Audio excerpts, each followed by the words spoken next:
I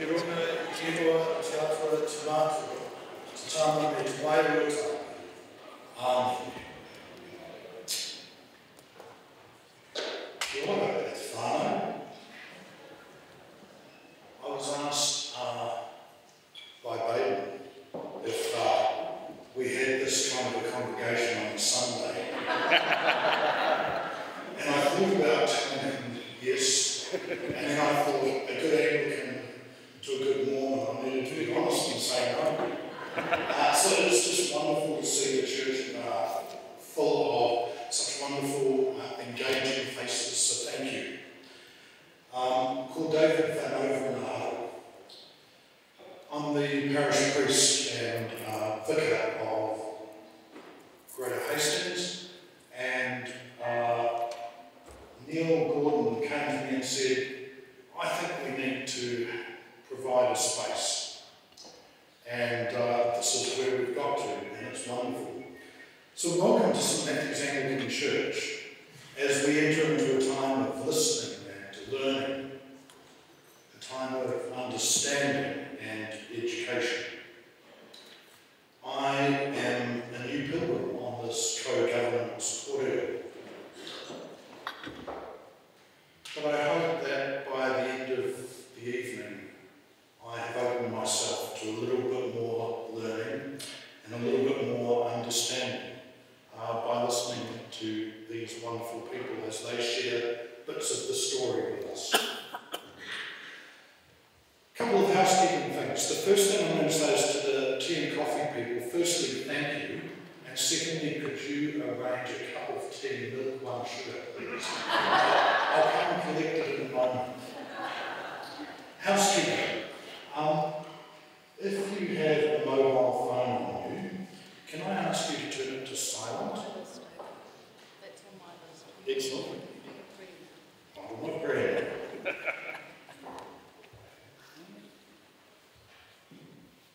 Let us pray. God, our Creator, when you speak, there is light and life. When you act, there is justice and love. Grant that your love may be present in our meeting, so that what we say and what we do may be filled with your Holy Spirit.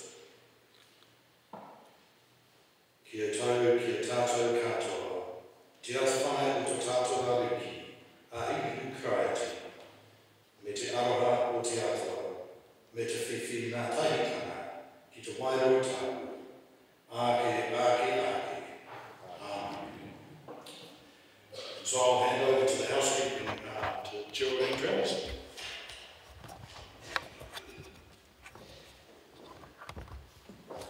Tēnā koutou katoa, no mai home. As David mentioned, I'm Geraldine Travis and I'm your moderator this evening. And I think I got this job because as an ex-school principal, I'm really bossy. So here we go. We're so delighted that you've chosen to join us this evening when there are so many other calls on your time. We have an excellent panel here tonight, which is a matter of interest, and this is something that absolutely fascinates me. We have true direct descendants of people who 183 years ago were directly involved with the signing of the Treaty of Waitangi, but I'll let them tell you more about that. Remembering that this is a sacred space, we do have some expectations. So in the event of earthquake or fire, please evacuate as quickly as possible through the nearest exit. You can see the march really clearly. And we go to the large open area closest to the corner of King and East 4th Streets. So over in that direction roughly. Please ensure that your phones are on silent. And the key word for tonight is respect. Our intention is to provide light, not heat. And please write your questions. I know Reverend Jill down the back has been handing out yellow pieces of paper. If you think of a question halfway through and you don't have a paper, just pop your hand up and someone will come and bring you some paper. We don't intend having any interjections tonight. Each speaker will speak for approximately 10 minutes and they are all experts in their field. So without further ado, I'll pass over to historian and writer Keith Newman.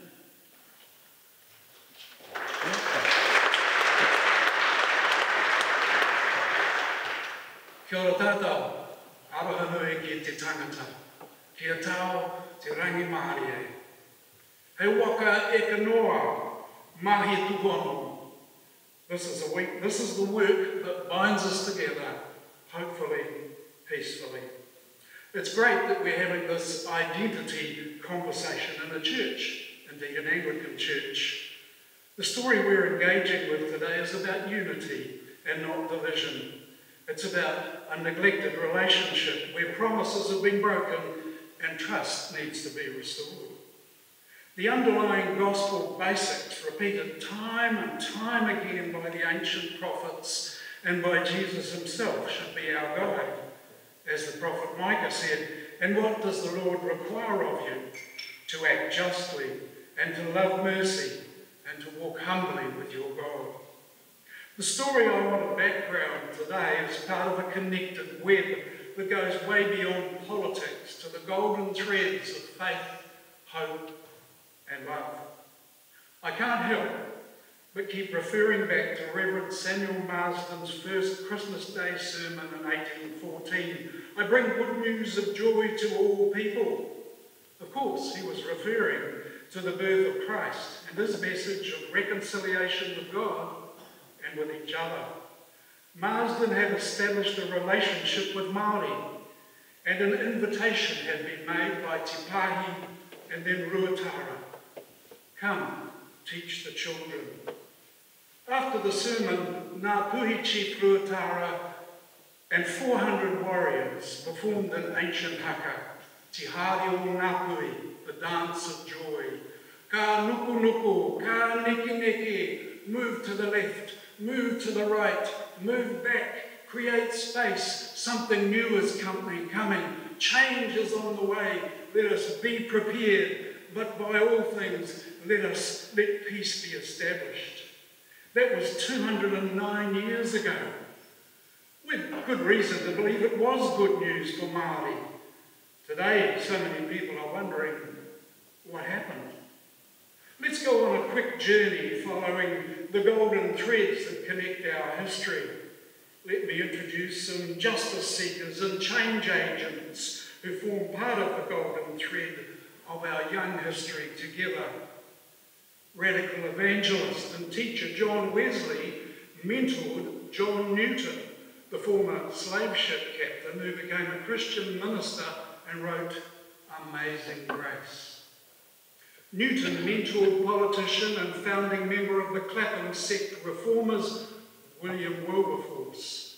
They improved conditions for the poor, for prostitutes, prisoners, and in the workplace. They formed the Bible Society and sent out missionaries. Wilberforce dedicated 26 years of his life to the abolition of slavery. He sponsored Samuel Marsden as New South Wales chaplain. Marsden supported, taught and rescued at least 30 Māori at his farm before championing the mission to Aotearoa. From 1823, brothers Henry and William Williams supercharged relationships with Māori, winning respect as peacemakers and partners. The Bible message, now printed and available in Reo by William Colenso, who has his own connections with Hawke's Bay, was taken by Māori to their own people well before the missionaries felt safe to go beyond the Bay of Islands. Māori had already declared independence. In 1839, Colonial Office Secretary James Stephen Jr., Wilberforce's nephew, issued instructions that the Treaty of Waitangi was not to be like Britain's other treaties that had been so destructive to Indigenous communities. Māori were to be assured equal rights and privileges as British citizens with lands and assets protected. There would be no treaty without the missionaries. Māori viewed Te Tiriti as a sacred or spiritual document, a covenant. Queen Victoria was, after all, head of the Anglican Church. Governor Hobson, on the 6th of February 1840, said to each chief after signing Hei iwi tahi tātou, pretty much, hey, we can do this together. It's scriptural. It refers to the breaking down of walls between people. It's about unity and cooperation. This seemed like more good news. But then there's the bad news. Land loss at the point of a gun and the end of a pen, which still has Māori struggling with an unshakable sense of betrayal.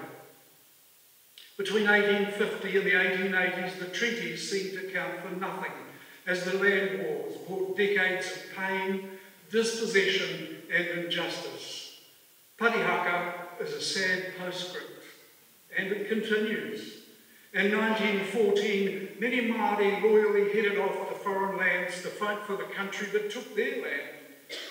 Pākehā were compensated for their war effort with land grants and cheap finance.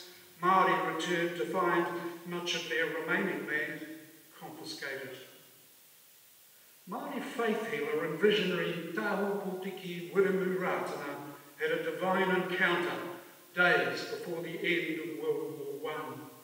He began healing people, urging them to turn from their fears and superstitions of the old ways and to return to Ihoa or Namanu or Jehovah of the multitudes. In the 1920s, as he toured the nation, he came to Hawke's Bay, healing, gathering evidence and signatures for a joint Ratana Kinitanga petition to have Te Tiriti honoured. Everywhere he went, Ratana challenged Māori leaders, are you united yet? 100 years ago he said, here in my right hand I hold a Bible, and in my left hand Te Tiriti o Waitangi.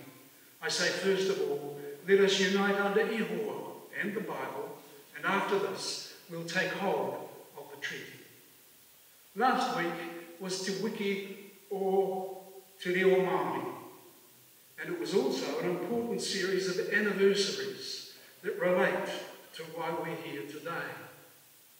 100 years ago, 13th of September 1923, Descartes, otherwise known as Levi General, went to the League of Nations in Geneva protesting the Canadian government's unseating of the Hereditary Council of the Haudenosaunee people, or the Six Nations Iroquois, on the Canadian border.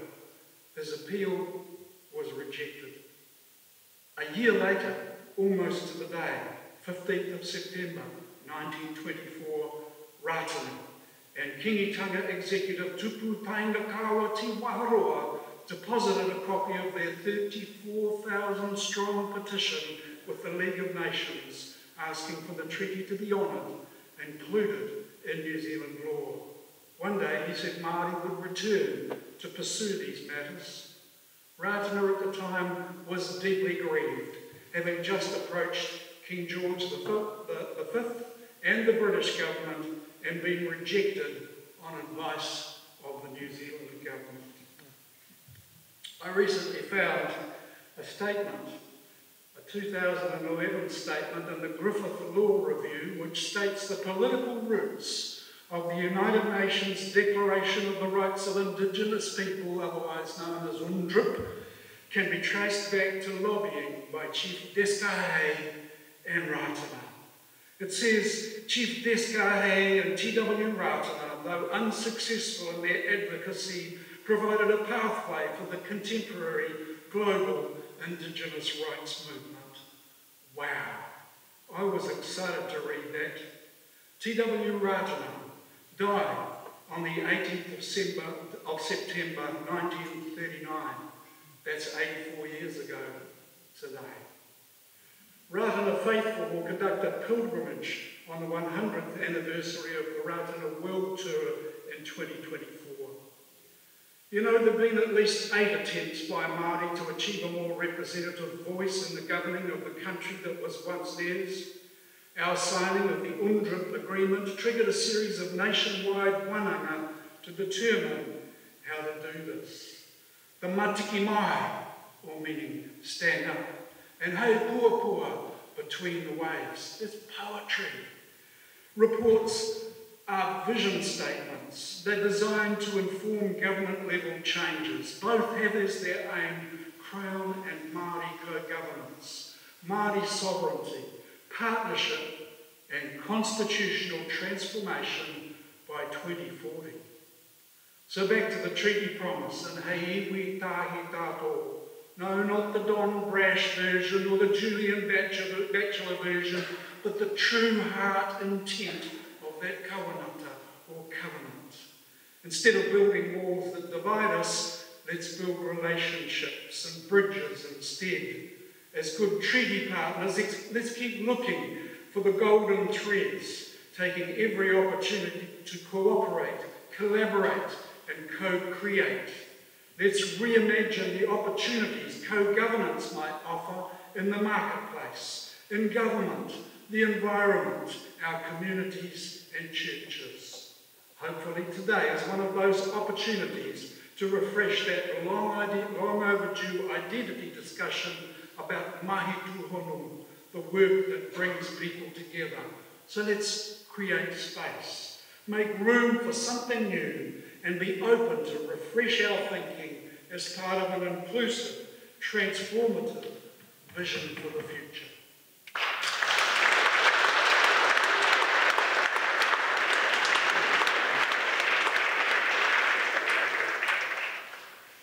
Thank you, Keith, and I'd now like to call upon environmental lawyer and regional councillor Martin Williams, who will hopefully tell us his connection with this story.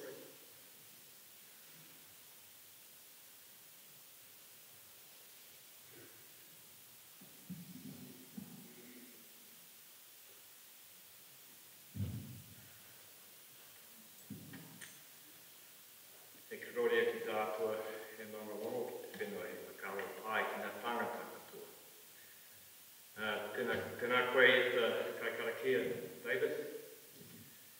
Tēnā koutou i ngā rangatira o tēnei rohi. Ka nui te mihi manapau ki a koutou katoa. Tēnā koutou e kui mā, e kuru mā, ka nui te mihi, ka nui te mihi. Tēnā koutou hoki ki ngā mana whenua, ki ngā tangata whenua katoa. Tēnā koutou ki ngā manaheri katoa, kua tai mai.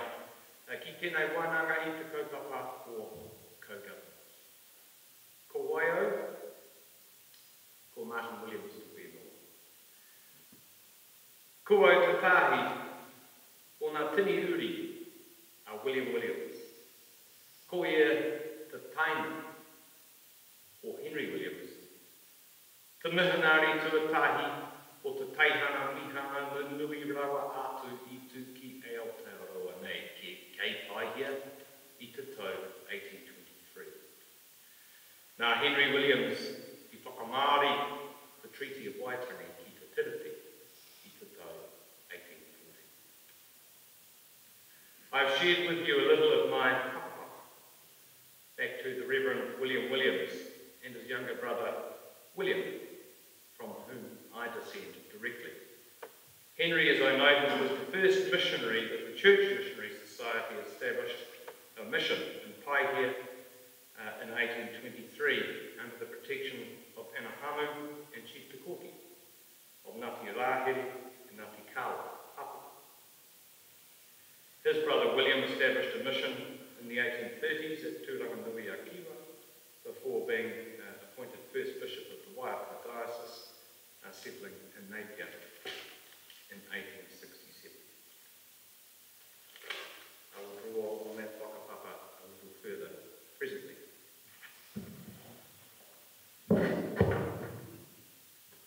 I would like to start the body of my talk with a couple of recent communications, one being an opinion piece published in Hawke's Bay Today a couple of months back, the other an email I received from a constituent 2 or 3 weeks ago. In the first, the author of the talking point, as I recall it, began to the following effect. I write with very significant concern at the unwarranted degree of influence which a powerful but unelected lobby continues to exert on government policy. But enough about federated powers.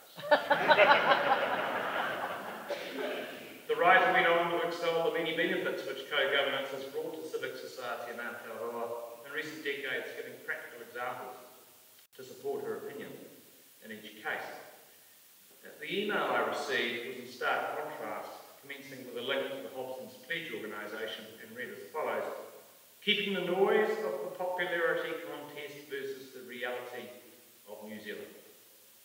I believe, as most of New Zealand, that all political figures in New Zealand accepting and pushing for Māori to have special legal and democratic rights are 100% wrong.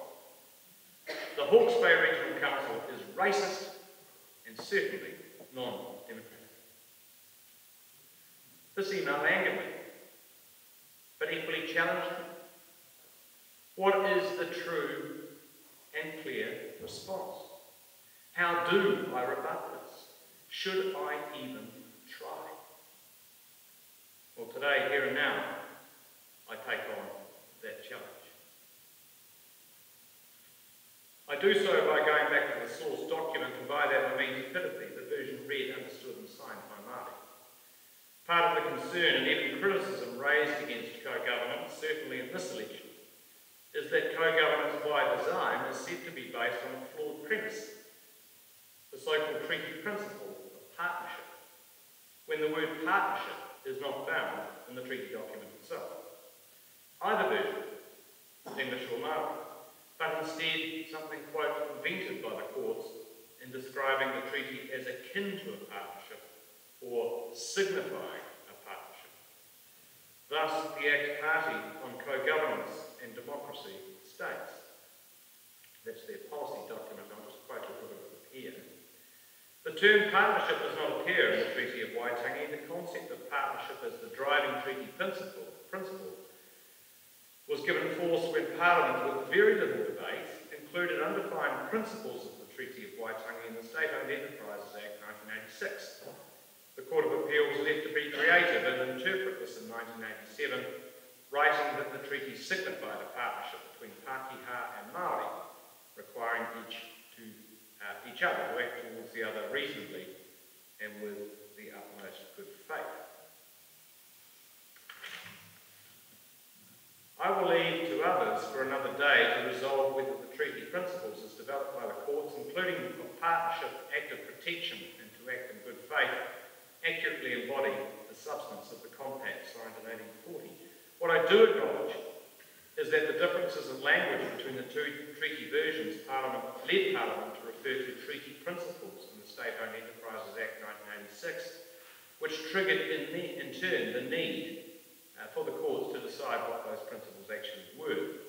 And this was in the case of legal challenges by Māori over asset sales by the Crown, as claimed to have been carried out in breach of those principles. Now, this reality is acknowledged in a Waitangi Tribunal publication regarding the treaty principles, which I tracked down in preparing this talk, noting that the differences in the Māori and English texts of the Treaty of Waitangi have led to different understandings of the meaning of the term of the treaty. These differences, coupled with the need to apply the treaty in contemporary circumstances, led Parliament to refer to the principles of the treaty rather than to the treaty texts and legislation. In reference to treaty principles is replete through our statute book since, and our obligations in local government are sheeted to that reference both under the RMA and local government acts. So how did this come to be? Why the need for treaty principles, and can we not just rest on the document itself? Well, the main and frankly understandable concern as to conflicts of meaning between the two treaty versions, and hence the need to rely on treaty principles, stems from essentially this. Under Article 1 of the English version, sovereignty is ceded to the Crown. Conversely, under the Māori version, something else, kawanata, loosely governance, but not untrammeled sovereignty of the kind we might have in mind in considering the full powers of a sovereign state. So that's Article 1. Under Article 2, Māori retain property rights, full and exclusive undisturbed possession of their lands, estates, forestries and fisheries. In the Māori version, however, something much deeper, broader and more complex is also guaranteed and retained, tino vangapira. The differences are such that in my very first law lecture at the University of Waikato, In March 1993, and along with 200 other budding law students, I was told that Henry Williams, my tutor, deliberately mistranslated fertility in exchange for land. I was stunned. This was so wrong to me, so contrary to everything I knew and understood about the man. I felt as little as I did in receiving that email I read to you a short time ago, but in a much more profound way. I have since that moment been on something of a life quest to both understand what was really in Henry's mind and in turn to correct the misunderstanding, principally amongst Māori, over the past 50 years in particular, that Henry perpetrated a fraud on their people, since compounded by a century of systemic and flagrant breach, even violation of the treaty's terms, on whichever version by the Crown. Well, happily, and most recently, I was greatly assisted in this course by reading, at least in part, bear with me, this epic text here. If you're short of a pillow, this could be a good substitute for you, but I do recommend you venture into it if you can. This epic tome, the English text of the Treaty of Waitangi, that I have now read part of, and was equally delighted to introduce its author, Dr. Ned Fletcher, as presenter of the Native Pilots City Trust Robson Lecture for 2023 earlier this year. Just prior to that lecture, I had the great privilege to attend the 200th reunion of Ngā whānau Winamu, Ngā uri katoa, or descendants of Henry and William Williams, including to speak through Whai Kōrero on behalf of the family as manakiri on Te Marae at the opening pōwhiri. I explained through what I shared on the marae that day the nature of the relationship forged between our tipuna as a family and the tipuna of Ngāti Kawa and Ngāti Rāhiru, who are mana whenua on that ti, in the 17 years before the treaty was signed and from when Henry and his wife Marianne started the mission there at Paihia. I analogized those bonds of their relationship as being for this nation like the first weeds of flax fibre and forming a rope, but ultimately becoming like cement and being symbolised by the fact that Henry now sits at the base of the Poutuara, of the Wharenui, at the T. Put there, we were later told, to keep Aotearoa honest as to what was actually represented by Henry to the signing chiefs about the solemn compact they were entering, to them a sacred covenant that must be honoured to this day. I then concluded with the following word, the challenge. E nāianei, I tēnei wā, I tēnei rā, ko tēnei te wero.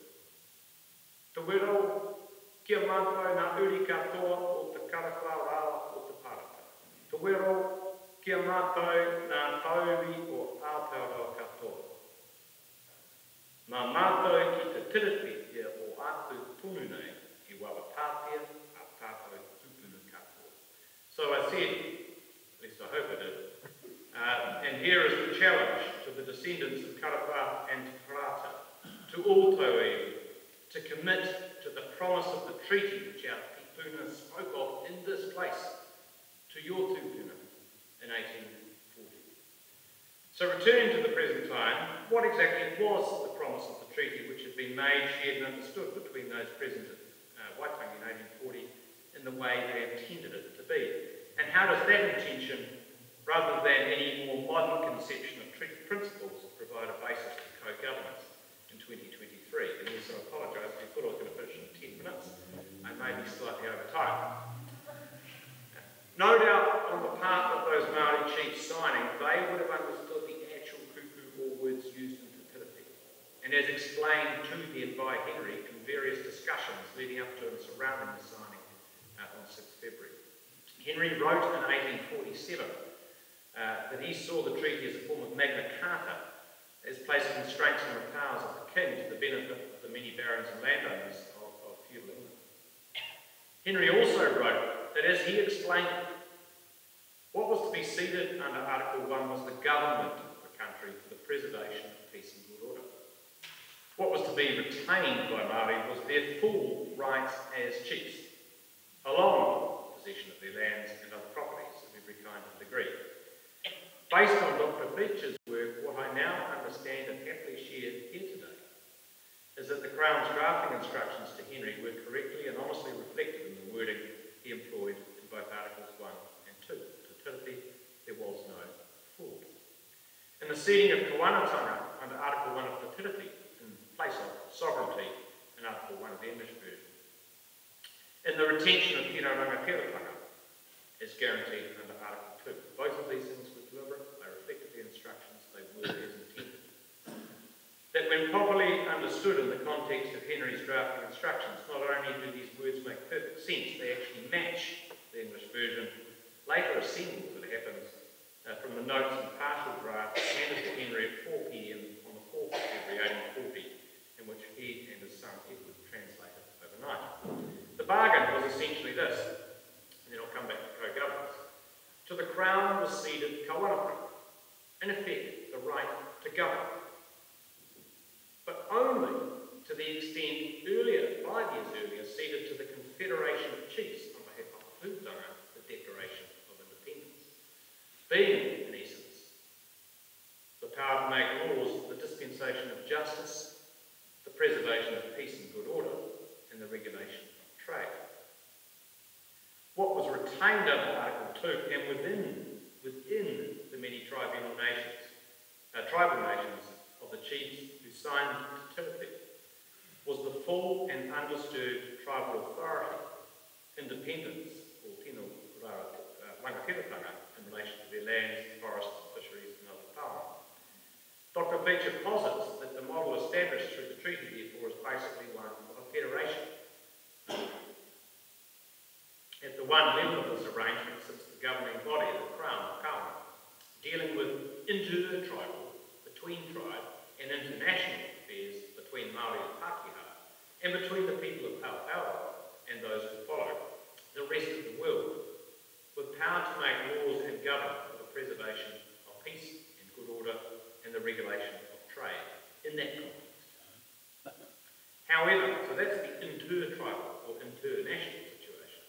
Within each tribal nation or rohe, full chiefly authority remained intact. You might want to think of this model in the same way as the Commonwealth of Australia, where the federal government is given powers for certain purposes, while jurisdiction on other matters is retained at state level. So to return, having said all of this, and to the kaupapa of this hui, where does co-governance fit with all of that today in 2023? Can, or more importantly, does co-governance have legitimate provenance in the treaty document itself, or, as some claim, as here in the Act policy document, is instead this solely based on treaty principles, which are a more recent convention, of course. Take partnership, undeniably a core judicially defined treaty principle from the 1980 state-owned asset cases, as mentioned earlier, and reduced to its core, co-governance is very much a model of partnership. Our treaty partners at the council table here at Hawke's Bay, the post-settlement governance entities and the Tai Whenua alike remind us of this very often. That is, Māori are not just stakeholders to be consulted, they are there to decide with us, not beneath us. But the question raised in Dr. Fletcher's thesis is actually whether partnership is enough. More broadly, is co-governance really what it is all about? Or is that just a step on the journey to the true destination of Te Tiriti, that of self-determination in Rohe, and where tino rangatira prevails over kawanatanga in the event of any conflict? Further, if something more than partnership is required by the covenant itself, that is, the actual treaty document, where does that leave co-governance with its link to the so-called treaty principles? Well, I've reflected long and hard on this, and today, here now, or perhaps earlier today, arrived at this conclusion. There are contexts where co-governance is, in my humble view, apposite, tika, the right way to go, and firmly founded in both the treaty document and the treaty principles. That is, in my view, it is not one or the other. It is both. The treaty principles and the treaty itself, unsurprisingly and correctly interpreted, fact aligned, at least in this respect. And I put forward two essential categories here to exemplify where this is the case. The first is where the kawana is exercising a governance role over domains or areas and resources which were specifically retained or guaranteed to Māori under Treaty Article 2. Recalling also that Article 2 is not just about possession, but full rights as chiefs, independence, tēnā rangatira, over lands, forests, fisheries and other properties. That is what was preserved. And this is particularly where the kawana has demonstrably, to this point, failed to keep these domains or areas in good order. Co-governance at the local government level is readily justifiable in the context where councils have primary statutory responsibility to look after waterways, the natural resources, forests and lands of Aotearoa, being the very things subject of Article 2 of Te Tiriti. Land wars and confiscations aside, we have unarguably failed in this responsibility. To suggest the environment has been well governed by the Crown and in turn by local government since 1840 would be absurd. We only need to reflect on the perilous state of our indigenous biodiversity, our climate system and our fresh waterways to realise that. To put that to rights, there is clearly a case for partnership. Whakahindi ki te whakahindi, shoulder to shoulder, between the rangatira and the kawana. Arguably, under the treaty itself, we could even be sacked by the rangatira for breach of its terms, put under a cultural form of statutory administration, if you like.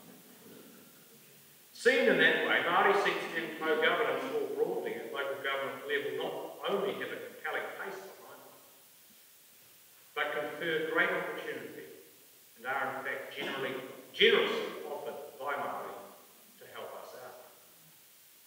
Te ao Māori and mātauranga Māori principles like katiakitanga, mana, mauri, wairo, utu, in the sense of restoring balance, and whanaunatanga, our connection to each other and all life, have so much to offer, which we can draw on collectively to help us reverse the degradation and correct the mistakes of the past in the natural environment domain.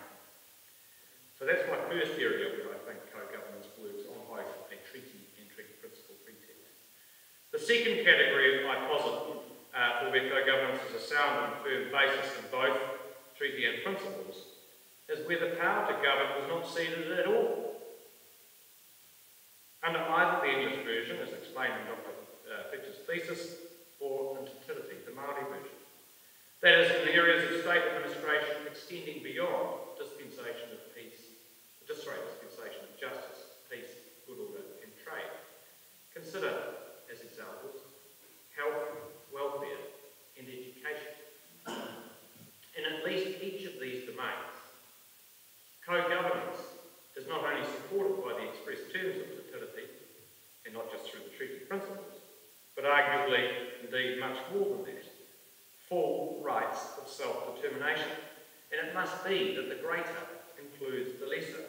If the case for full self-determination over these areas of state endeavour, health, education and welfare, can be made from the document itself, why not co-governance as a stepping stone towards greater self-determination, provision of health, welfare and education support and services by Māori, for Māori, within the broader state system, approximating the federal model touched on earlier with reference to Dr. Fitch's assessment. I truly think that we could do so much better as a nation through allowing greater opportunity for Māori to define their own fate in these areas, and that we could get the great albatross of state welfare, incarceration and the colonised version of health and education provision from around our necks, enabling this nation to finally soar to its potential. And now I'm going to get a little bit controversial. Beyond all of that, however, there is perhaps a case that the kawana should be left, or even told, to get on with the job, stop mucking about, or messing it up, and subject only to the ability to check on the exercise of that power through the courts and the Waitangi Tribunal if the Crown goes off the treaty rails in completing its responsibilities. Consider commercial law, taxation, international trade, the criminal justice system, and generally the provision of infrastructure. My point being that co-governance need not be everywhere across government, local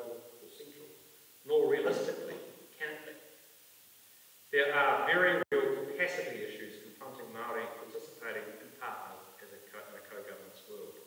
And this is again a point frequently shared with us at the Regional Council table as we attempt to embark, for example, in a partnership model to our next Regional Environment Plan. So, this in essence is my view as to the essential promise of the treaty, and one that heralds hope for a brighter future. I genuinely believe that was Henry's hope all along as well. I have given you a snapshot or overview of the places I see it for co-governance on a basis firmly founded in the actual wording of both the treaty and Antidote, i.e. both English and Māori versions, rather than simply resting on treaty principles, being the principal critique of those opposed to co-governance as some form of recent invention. But to conclude, and to start, and in response to the email I started with, as well to everyone here, particularly Hawke, can I say this? First, and perhaps most importantly, this debate is not about race, and nor is co-governance some form of state-sanctioned racism.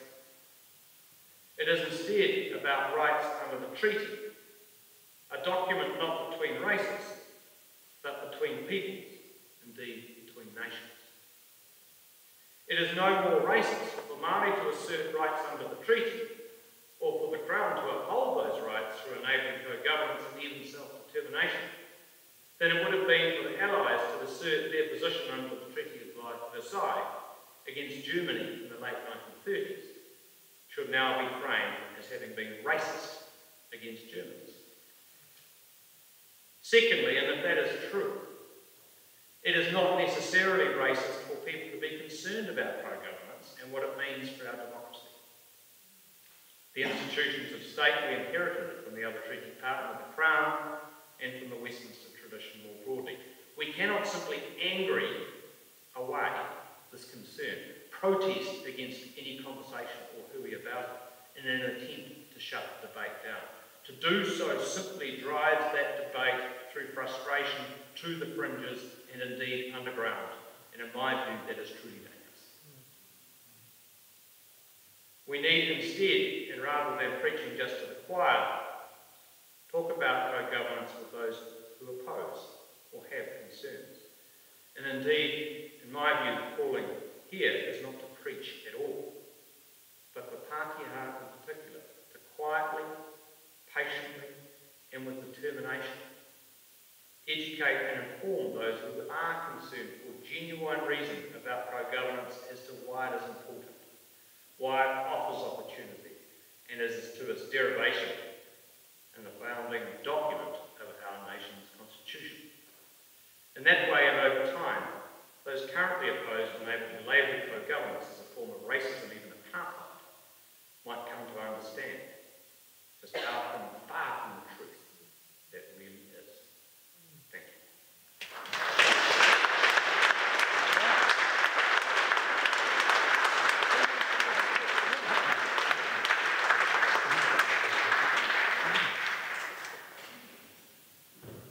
Thank you, Martin. So for 6 years, I sat round the Hastings District Council table beside Baden Barber. And last October, he and I went our separate ways. I went into retirement, and Baden went to become chair of Ngāti Kahungunu Iwi. And I'm very proud and privileged to have him here this evening with us, because he, as he will explain in great detail to you, is a direct descendant of one of the signatories of the treaty here in Hawke's Bay. Baden.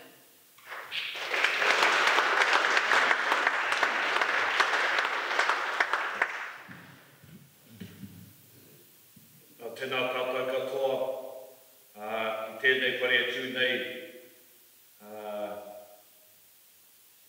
e tuku o tātou nei whakaro ki te wāhi ngaro, tēnei hāhi o Ihu Karachi, nei au e Mihianga. David, tēnā koe, e te pāwhakawainga, ko whakawainga chia nei tēnei huinga tātou tēnei rā. Geraldine, tēnā tēnā koe, ko whakahaere kia nei tēnei huinga tātou i tēnei rā. Me aku rangatira, Keith, Martin, Mark, ko whai wāhi mai nei ki tēnei kaupapa nui, whakahira tēnei kaupapa a co-governance, ko hui mai nei tātou i tēnei rā. Kia ora mai tātou tātou. Thank you, Geraldine, for the kind words. You know, we sat together. I sat here, she sat there, right next to each other, through a number of tough debates in the council chamber. One of those debates was around whether or not Māori should have a seat on our standing committees, and whether they should have a vote in the decisions made in those standing committees. And I remember the chamber was full from top to bottom, people sitting on the floor to come and listen to the debate. And you know, Geraldine was one of the, I guess, key champions to ensuring that Māori had a voice at the table. It was a huge achievement, and you know, we can't do this alone as Māori, and as has been said, we need friends, we need the communities, we need everyone supporting our kaupapa, and when I say our kaupapa, I'll tell them. And so, you know, the battles that we had in the chamber, that was the first one, that we had Māori wars, giving Māori an opportunity to come to the table. Yeah, very powerful recording. And, you know, we were able to record some of the speeches that were made at those debates. They were great speeches. And they are the fulfilling of the Te Tiriti Waitangi. I come here as a descendant of this man here. Harawira Mahi Kai, Waimara Machi, his hatu was Ngāti Kurukuru, his iwi was Ngāti Whatiaputi. His father's name was Te Ori Hau, who was a direct descendant of Tarangi Koianake. And if you know Whakapapa and Ngāti Kahungunu, that was the chief line from Te Hawke. His mother, her name was Tā Hora, who was a rangatira from Waimawa. His older brother, his name was Jakitai. And together, Jakitai and Harawira, they saw it all. He signed the treaty in 1840, but he went on to live for another 40 years. He died at the age of 84. So Harawira was there when our iwi and Hawke were fighting with Rākau. He was there when the first muskets came into Hawke's Bay. He met him and his older brother Jakitai and Pleihe. You know, these are some of the big chiefs, the 1820s. They went to meet Te Wera Hauraki, a Ngāpuhi, who brought guns down, with the aim of fighting, of course.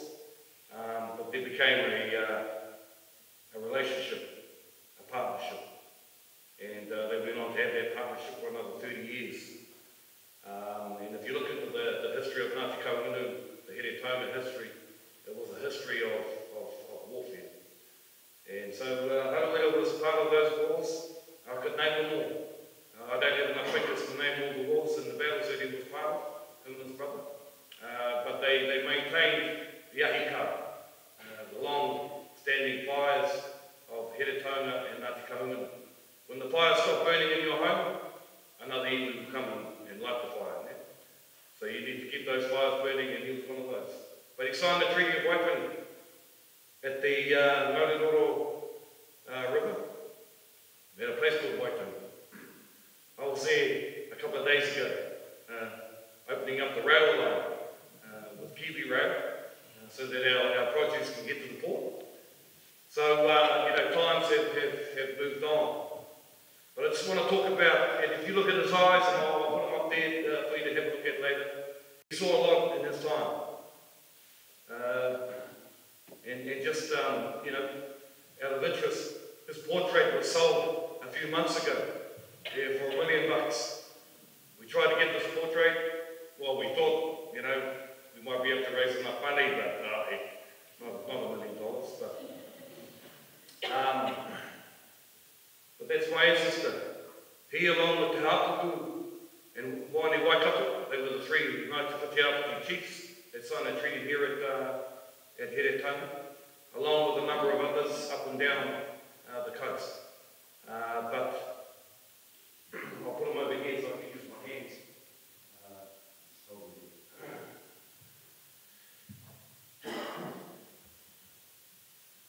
But when he signed the treaty, he signed, and Martin's talked about it all.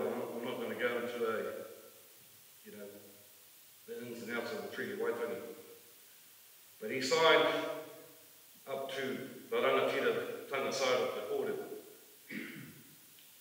which is full authority, responsibility, sovereignty over his domain. And you look up, around and down, that was his domain. And he signed up that he would have rangatira tanga over all of that. And in my role now as the iwi chair, I'm operating in the rangatira tanga space most of my week. If I was to break down how much of my week was spent doing this, that, or other things, most of my time was spent in the rangatira tanga sphere. On the other side, you had the crown and the crown, the Treaty of Waitangi, where we talked about kāwanatanga, and Martin's talked about that. So you have kāwanatanga, rangatira-tanga, and not long after the signing, those spears got further and further apart. I mean, it was just, you know, unbelievable how far apart that got to. You know, today's the last day of the Te Wiki o Te Reo Māori. It's funny how that works, but today's the last day. But 51 years ago, it took a petition to Parliament outlining the concerns that our language was about to die if we didn't do something about it. 51 years ago. We celebrated the 50th year last year, and it was a big celebration. I now sit on the board of the Māori Language Commission, who has a role to ensure that the language is promoted to everyone, not just Māori, to everyone. You've seen all the stuff that's happened, the changes around the language. But that's a rangatira tanga space. That's just an action. But we had to look, and I do look, when I come to the regional council, I look straight across at who's on the other side, whether it be local government. I was at the iwi Chairs Forum last week, and we had the Prime Minister there, and I looked straight at the Prime Minister, and I will tell him, kāwanatanga is what we need to exercise our rangatira-tanga. Yeah? And this is how it's been going on for years. And so, you know, 51 years ago, the Ngā Tamatoa, you know, they did what they needed to do. They got the whānau out, they signed a petition, 30,000 names, to start to recognise our language as a dying language, and that we needed to do something. 51 years on, we are where we are now. You see changes out in the media, you see changes out in schools, and everyone's starting to pick up on the language, and ka pai, you know, pat yourself on the back, give yourself a high five, and it's awesome. It is awesome. But this thing about co-governance is where these spheres are starting to come closer together. And it's taken time, and it's taken a lot of money. And you know what, my head goes off to all my uncles and my aunties, to all our whanaunga that were out there battling the battles. My grandfather was a 28th Māori Battalion veteran. He served in Italy, served in Egypt. He did his bit for king and country.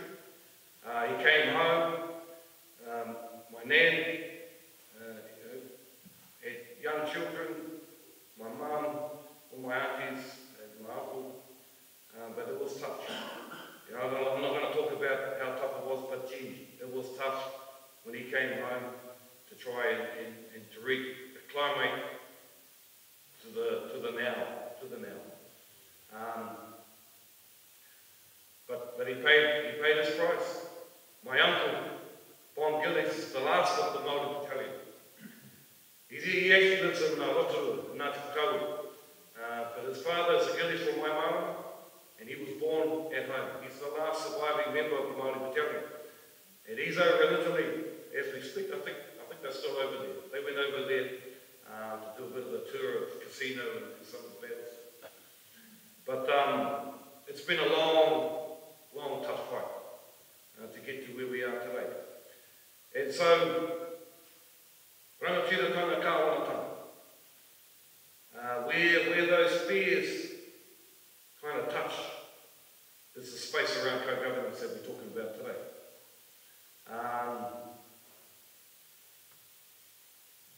Natural resources.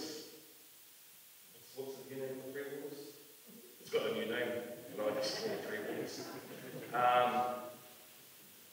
came onto the council because the water that our community was drinking was, whakarongo nei, tinana, ko kawa, it caused a huge outbreak in Havelock North. Havelock North is part of Albany. Maunga Whanau is part of Waimara. I call Havelock North the biggest suburb of Waimara. That rangatira there, Harawira, he had full rights right through Havelock North. But we came onto the council because we knew there needed to be some changes. There's no way we can live in a place where we can't drink the water out of the tap. No way, ever. And so, water, fresh drinking water, safe drinking water, there's no respecter of persons. No matter if you're Māori, Pākehā, Chinese, if that water is kawa, ka Māori wikoi, then you're going to get some. And so, these fundamental, key parts of our society that we should all have together, whether it be water, whether it be natural environment, all of these issues that we need as a third world, first world, progressive society as New Zealand is, we need to be working on those together. And so this co-governance kōrero that we're hearing, that's been going around, and Kaununa has been a big part of trying to dissuade that from happening, coming into our communities, but it got here as we knew it would. But the opportunity to come together as rangatiratanga and kāwanatanga, myself sitting with Martin, sitting with Keith, sitting with Mark, on a number of kaupapa that are going to support our community, is the opportunity to do some really special stuff together. And so, I'm really excited about the future. Co-governance is going to be more of it, because there are more issues, whether it be climate change, whether it be reacting to disasters, or trying to prevent us being in these situations in the future. We have to work together. I have to work with Sandra, I have to work with Kirsten, I have to work with Aniwai at the Regional Council. We have to work together. I have to work with the Prime Minister to ensure that we have an awesome place here in Hawke's Bay for all of us to live together. And so that's what co-governance is about. It's about rangatiratanga and kāwanatanga coming together. And I don't stand here and just say that my ancestors signed the treaty, that's a good thing. We actually have the skills, we have the attributes, we have our reo, we have people that are fully over Te Reo Māori and tikanga. We have, I'm a chartered member of the Institute of Directors. If you talk governance, I know what you're talking about. These are opportunities to make the future better for all of us. There's a whakatauki, a Māori whakatauki that says, nau te rau, nāku te rau, ka ora ai te iwi. With your food basket and my food basket, we will all be fed. Yeah? We will all be so that's where I see the future. I see the future as us coming together as two peoples. And that's what the treaty was about. I know my ancestor, Harawira, he even though he was an experienced, called a warmonger, that's what they had to do back in those days. He became one of the most dedicated Christians that you will ever know. After he signed the treaty, he converted to Christianity, and he took the good word up and down this coast. He never wore Māori clothes. When you saw him walking around, he was walking around in his cupboard, like you see him there in that photo. But he never wore English clothes. He went up and down, he took the Bible,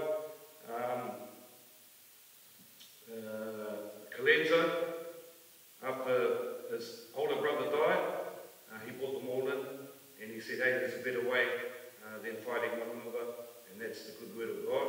And I'm standing here in this chapel, in front of this pulpit, and he'd be proud of me today. But he took that good word up and down the country. And so, that was the change. Our ancestors, they saw the change in technology. The first thing was the gun, and we needed to get those to protect ourselves. The next change in technology was the good word of God, and he picked that up with both hands and went up and down, not just covered in the coast, but the whole Tairā Whiti, and shared that with whoever would listen to him. So we're there, we're here. Yeah? And so I'm excited about the future. We're not going anywhere at Walmart. We are not going anywhere. There's more educated young ones coming through. They're closely connected with their whakapapa, they're closely connected with their tikanga and their reo, but they're also very sharp in terms of education, they're very sharp in terms of science and climate change, they're very sharp in terms of business and economic development, and they're coming through. So let them come through, let's work together. Co-governance is nothing to be scared of. It's about the best parts of the Treaty of Waitangi coming closer together, and that patch in the middle is how we can work together in co-governance for the betterment of our community. Nō reira, e hika mā, tēnei au kāmihi, uri no tēnā koutou, tēnā hui tātou kapa.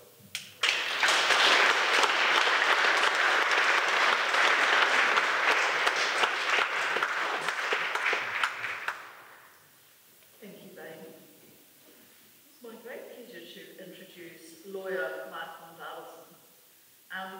I had met Mark before we sat side by side around the council table on one of the significant council subcommittees. While on that committee, I came to appreciate the work that Mark has done for the district of Hastings for probably 2 decades, in which he has been the brains behind implementing a system of co-governance about something that you don't even think about, but something that has been working incredibly efficiently and cost effectively for the last 20 years, and he's going to tell you all about it.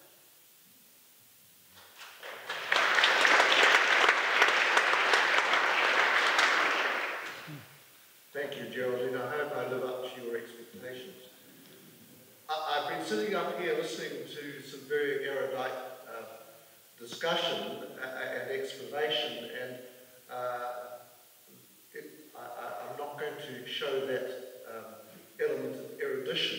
I was actually thinking back to my early childhood, some 65 years ago, when I first became familiar with this church, probably singing here with Jack Trindle, who a few of you might remember.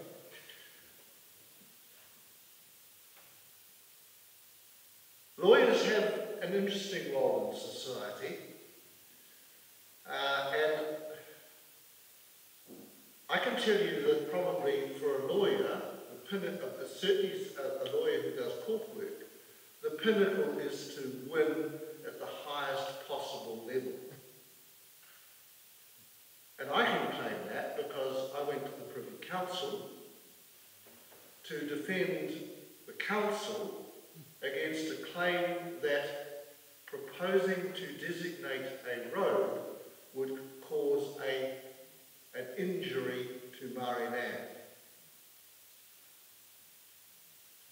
I have to tell you we won, and basically on the arguments which I put forward originally and which were rejected by the Māori Land Court. I can also tell you that that road was never built. But if you ask me as a lawyer what my greatest success was, I would say in legal terms it was that win in the Privy Council. But if you ask me what job I have obtained the best, the most personal satisfaction from, it would be the District Council's Wastewater Committee. And I need to tell you a little bit of history in order to introduce what I want to say about how that committee operates. I was instructed to act for the council to renew its consent to basically continue to deposit into Hawke Bay human effluent. It had gone through a screen, so the worst of what might be in the sewage flow had been removed, but basically we were polluting the sea.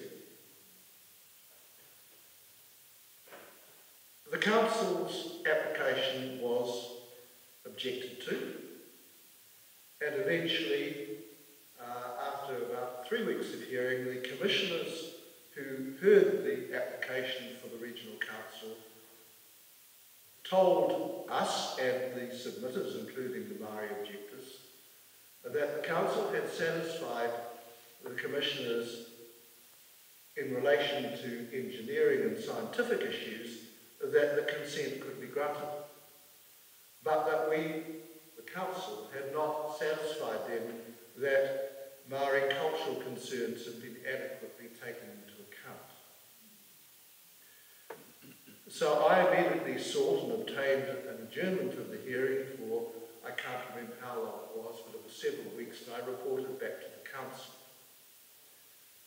The end result was that I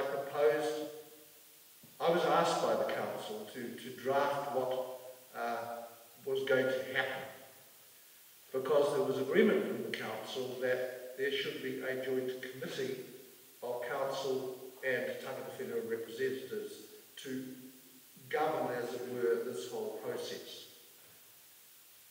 I wasn't told how to structure this committee, but I suggested to the council that the committee should be comprised of equal numbers of representatives of the council and of tangata whenua, that the chairmanship of that committee should rotate between a councillor and a tangata whenua representative on an annual basis, and that that chairperson would not have a casting vote. So if those of you who are familiar with how committees work, you have two groups who have potentially different views, and if the chairperson doesn't have a casting vote, they can't make a decision.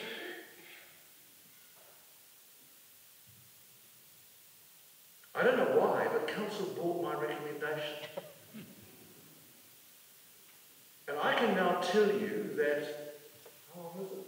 Over a decade, that committee has worked in a manner which I never anticipated. There has only been one occasion, when there has not been a unanimous decision or agreement of all members of that joint committee. And that was when a councillor, not a tangata whenua representative, a councillor disagreed with the decision to leave a redundant piece of sewer pipe on the seafloor. Not exactly an earth-shattering issue, but that's the only occasion that committee has not been unanimous. Why is co-governance worked in Hastings? I think it's because both parties respected and understood each other's different points of view, and still do.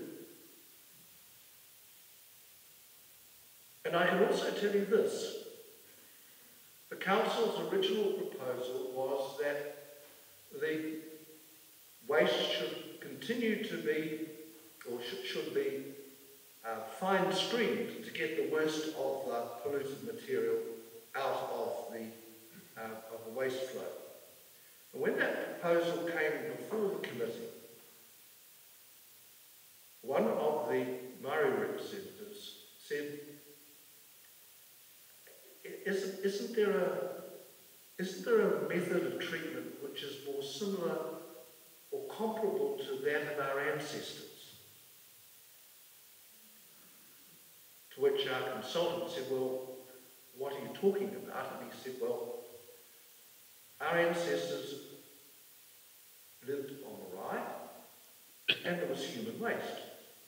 That human waste was deposited in a particular area, and periodically that area would move, and the area on which the waste had been deposited would lie fallow in effect, until the bugs had killed the human bugs, at which point it could be used to cultivate food. Well, there wasn't a treatment system, anything like that for wastewater. But our consultant said, well, there's something called a biological trickling filter. Oh, that sounds interesting, was the response. What's a biological trickling filter? So it was explained. The waste goes into a tank, which is filled with a plastic medium these days, and it trickles down to the bottom, and when you start using it, there are no bugs to kill what's coming in, but eventually the bugs multiply in the waste and they eat up the human waste, so that by the time it has reached the bottom, and if it is to be pumped out to sea, the human waste is effectively no longer human waste, but bug waste. Now, there'll be those amongst you who think that sounds a little bit weird, but that was the explanation that was given, and my understanding is that that is effectively what happens. So the reaction from the Māori members of the committee was, well, that sounds like something that we could more happily live with. Is there a plant that we can go and have a look at? No, there is no such plant in New Zealand. So council agreed to send the wastewater treatment plant manager and a consultant from what was Montgomery Watson to Leeming in Yorkshire. I remember that because I have an uncle who came from Havelock North, who's buried in the Leeming churchyard. He was killed in Halifax, so crashed on his return from probably bombing the city from which our family came from originally in around about 1840. And they went there, and the plant wasn't working properly because it was clogged with dairy factory waste. So they said, well, is there another plant that we can go and look at? Well, no, there's none in the United Kingdom, but there's one down in Laraga in Spain. And so literally they had about 48 hours to get down to Spain, have a look at this plant, and go back again to catch their flight back to New Zealand. So they went down there. And the Spanish were very happy to tell them all about this plant, and it was working very effectively. But it had something called a pre-treatment system before the waste entered the biological trickling stage. And so the plant engineer for Hastings asked, well, what would happen if you turned off that pre-treatment system? And the Spanish people said, well, we don't know, we've never tried it. And so he said, well, took his heart into his or took his courage in his hand and said, well, we'll pay for you to turn it off and turn it back on again, and then you can tell us what happened. So they turned it off. They never turned it on again. I don't think they asked the Hastings Council to pay a cent because this pre-treatment was totally unnecessary. The system worked perfectly well without it. So the Spanish have now stopped having to spend extra money to run this plant, and Hastings didn't have to build one, let alone pay for it to work. So we now have a biological trickling filter. And that is acceptable to tangata whenua because of the biological processes that treat our waste.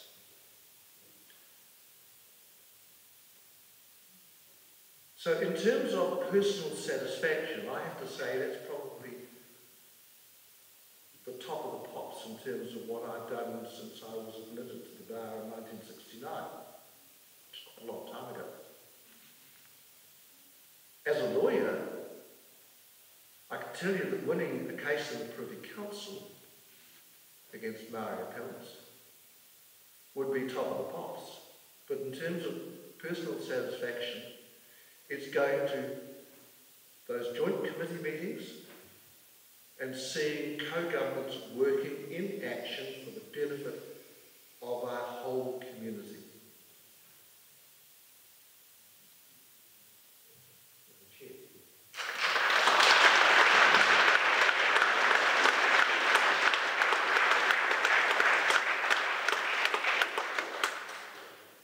And I have to say, following the cyclone, I had a look at what was happening with our wastewater plant, and it carried on and never missed a beat.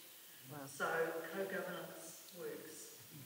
Right, we've got a whole lot of questions, some which have been emailed in and others have been suggested by members of the audience. And I'm going to read out the first question, and I'm just hoping that one or other of our panellists might come up to the microphone and attempt to answer them. And I can see Reverend Jill coming forward with some more questions as well. Thank you, Jill.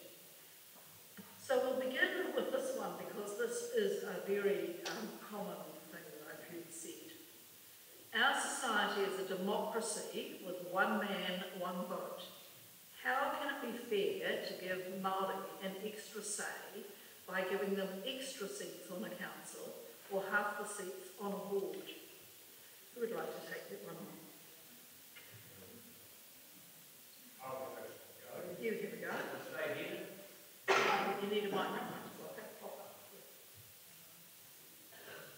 Well, I don't really understand that concern because as far as I'm aware, correct me if I have it wrong, it is still one person, one vote.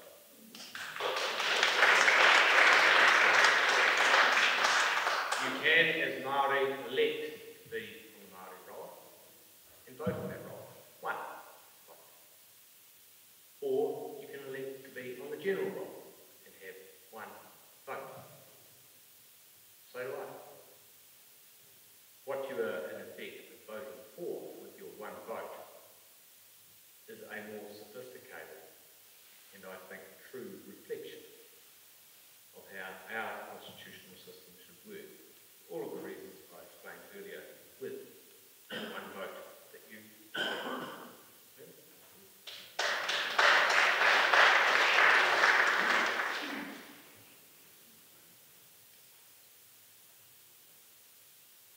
Another emailed in question. Given the council's role in making co-governance work, what do you see as the main obstacles to be faced in assisting with this process? So basically that's asking, what obstacles are there for councils in trying to implement co-governance?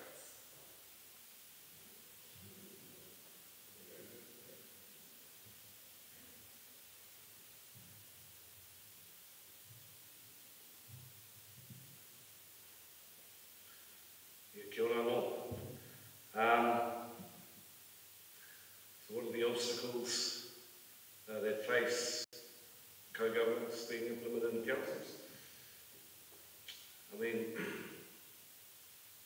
When I came onto the council, there were two other Māori there, and Henare Keith and Jacoby Hore. And we had quite a lot of Māori councillors compared to other councils at the time. Some councils, many councils had no Māori at all. So we looked at, okay, how do we get more opportunities for Māori to have a say, either contributing to the council decisions, and so we had a number of standing committees. We had a Māori joint committee at the time, and that was seen as an opportunity for Māori to come in and to contribute to the work of the council. But they were kind of on the side. There was and normally it was wahi tapu, issues with Māori land, Māori rates, that kind of thing. The substantive issues of the council were rates rises, infrastructure, investment into water, parks.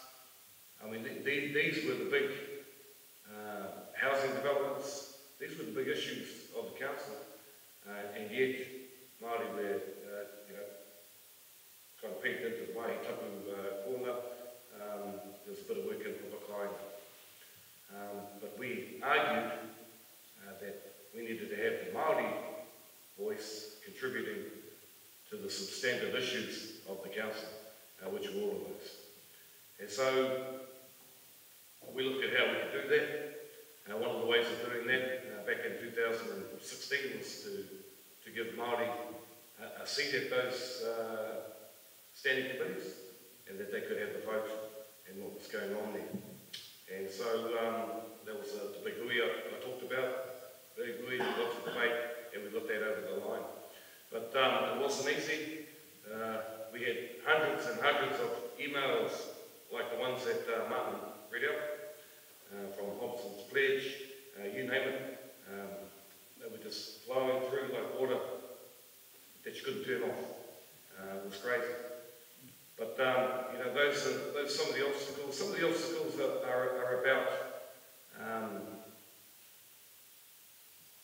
how other councils having confidence that the Māori participating at the top tables are going to add value to the decision making, and that lucky I had friends like Geraldine and Redstone, a friend over here. Without that, nothing happens. You need to have half the council and one to get anything through the council. We had a mayor that was supportive. So my biggest challenge, but it wasn't really a challenge in Hastings, is because we had good people there, was to get colleagues into the vision and supporting the kaupapa. Just seeing the benefits that can come to Hastings and Hawke's Bay by sharing decision making and by including mana whenua tangata whenua in the future of our council and of our community. And if it wasn't for that, nothing gets through. It all comes down to the vote. So giving the community confidence that the Māori are standing in front of a council, that we can make good decisions on behalf of the whole community. And I think that's key. I think that's the key. Is how do you give that confidence? How do you do it in a way that builds momentum, friendships and partnerships, without standing on an island over in the corner and waving my flag? It's about getting alliances. It's about sharing the vision. If I couldn't, as Māori, as tangata whenua, share the why and the benefits of the why, why, well then nothing's going to happen. And so those are the biggest barriers, those are the biggest challenges, but together we were able to navigate them and get to a better place. Kia ora koutou.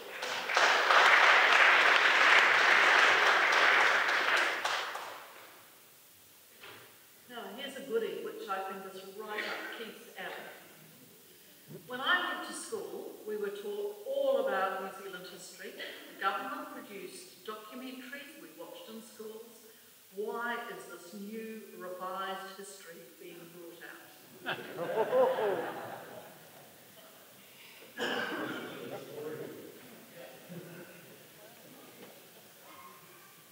Well, we live in a time, don't we, where there's just so much more information available, and honestly, if you look at the libraries of some of our major cities, there is such a huge selection of Pacific Island and Māori history, and there's an enormous history. And I think some of those early books, they're quite naive when you look at them now, some of those early books that we had in our school curriculums. And one of my great frustrations is, why didn't I know this? And that's the answer that a lot of people say when I lecture around in place on some of our early relationships with Māori and missionary, and why didn't I know this? Why wasn't I told this? It's been a selective history, and now we've got the breadth of knowledge coming to us. I think it's a chance to revise, rethink, reset our understanding in order that we move with the times. We can't stay stuck back in the 1950s. Those books weren't suitable for purpose, and most of those books are probably not in our libraries anymore. We've got great researchers like Ned Fletcher that Martin showed that great, I heard it land on the floor. That was a very loud book, and there is just so much material around today that it makes history exciting. I'm sure that I was one of those people yawning in the history class at school because it was dull, but our history is rich and it's full of so much that should be exciting us about them.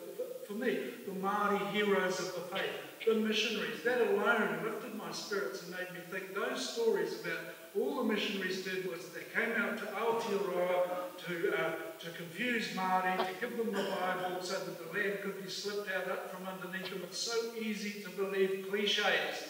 We need to get behind it, understand our history and go, actually there's a whole lot going on here and we need to know it. We're late to the game. All of this stuff is happening very fast right now, so we've got to catch up and we've got to get in tune with our history, because I want to be part of where history is taking us, not lost in the past thinking, oh, that's moving too fast for us. So I think, yep, history is exciting. We've got to bring it alive. Storytelling, Māori are amazing storytellers in our country. We've got to listen to some of these stories, get excited about them and go, why didn't we know this? Or the biggest thing that I think when people say, I hadn't thought about it like that, that's a good response, isn't it, when people have their minds changed.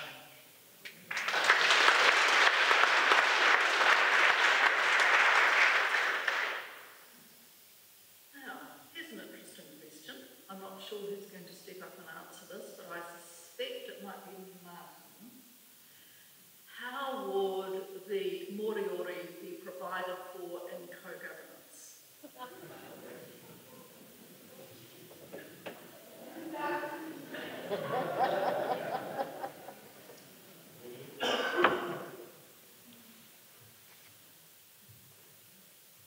So within the histories of our people, moriori, I had an opportunity to go to Wharekauri, would have been about 12 years ago, and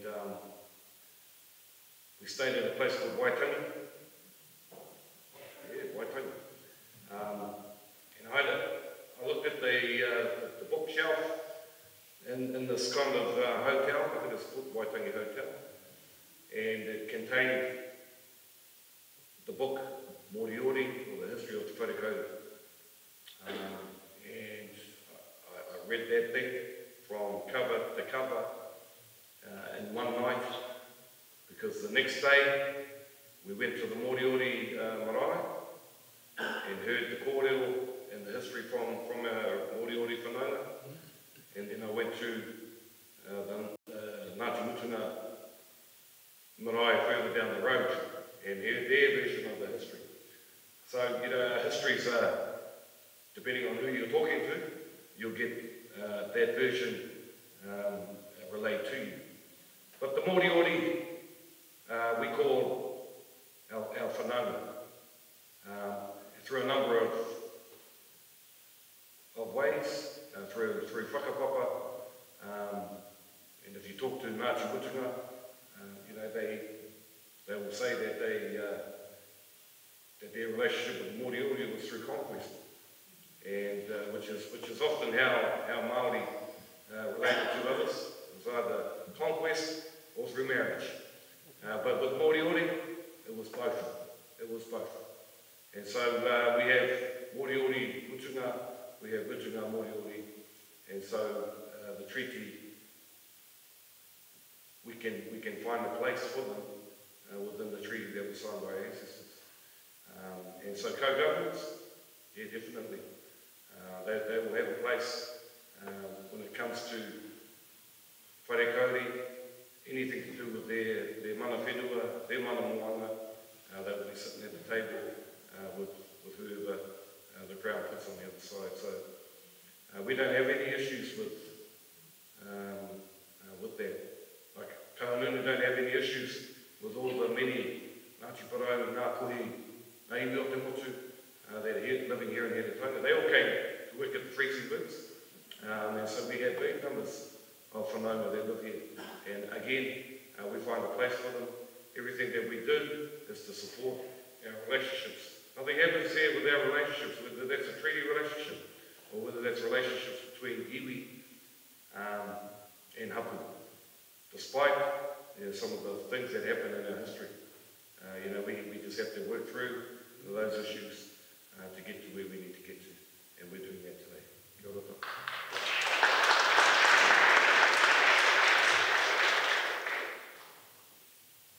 Looking through many of the questions, our speakers, as they've moved through tonight, have actually addressed those questions. So I'm actually going to draw things to a close now, and we have lots of thanks, of course, first of all to our panellists who have been amazingly good and just so interesting, but some other people that we need to thank. I would like to thank particularly Mondi, our pianist, who put us all in a nice mellow mood at the beginning.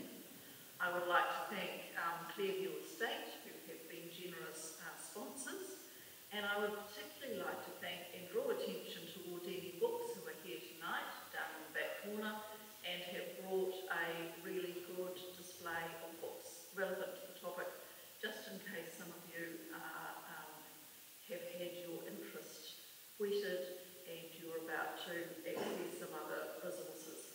So thank you to David and St Matthews for being our host tonight, and I would like to thank you all for coming, and I bid you good night and safe travels, and Reverend Jill is just going to come up and give us a final benediction.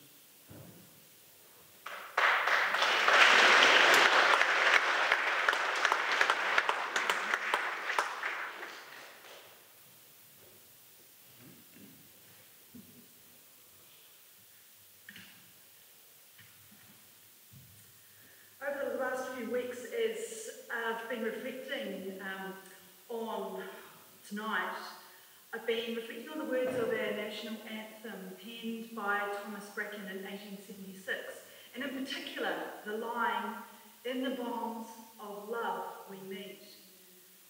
They are beautiful words that describe the coming together of equals, bringing our gifts and skills to shape a nation where the sum of the parts is greater than the whole, where we are all blessed. And it was poignant to discover this morning, I googled, that Thomas Bracken spent one term in Parliament as an MP for Dunedin Central, and in his maiden speech in 1882, he was very critical of the government's dealings with mana whenua of Parihaka and the detention of Te Whiti and Tohu, and what he saw as a dishonourable breaching of the commitments of the Treaty of Waitangi. Knowing this adds so much depth and poignancy to the words we sing for national sports games and so many other gatherings throughout these islands. The Te Reo lyrics are not a direct translation of the English verses, but the two translations together make it mean so much more. And it is upon these two translations that the refrain of this karakia is based. Kia inoi tātou, let us pray. E I hoa atua, o ngā iwi mā taura. God of nations and of all of us. There is so much that we want to thank you for. Firstly, for the way of living that you long for, with the flourishing for all people and all creation being front and centre. We thank you that it was this vision, your vision, O God, that inspired people like William Wilberforce, who saw how the Indigenous people of the US, Canada and Australia were being treated and longed for something different for this land of the long white cloud. A longing that led to the creation of a treaty, a partnership for tangata whenua and for all who would come to call New Zealand home. In the bonds of love we meet, kia hua ko te pai, let goodness flourish. We thank you for the women and men who signed Te Tiriti, some of whose descendants are in this church tonight, and for those who have long endeavoured to make the partnership on which this nation is based a living reality. In the bonds of love we meet, kia tau tō atawhai, may your blessings flow. We thank you for the gifts and lived experience of all who have been part of our panel. We pray that all they have shared tonight may continue to percolate for all who have gathered here at St Matthew's to learn what co-governance actually means. Together, may we create neighbourhoods, communities and a nation where all people, both tangata whenua, the people of this land, and tangata tiriti, the people of the treaty, can flourish. And as we go from here this night, e te atua, may we remember it is indeed in the bonds of love we meet. Kia hua ko te pai, kia tau tō atawhai, e arako i te ingoa o ihu karaiti. In the name of Jesus Christ we pray. Amen.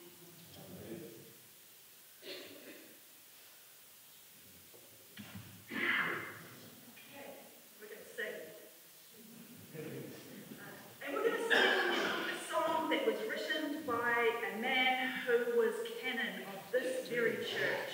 And it's not our national anthem, but it kind of is the informal one.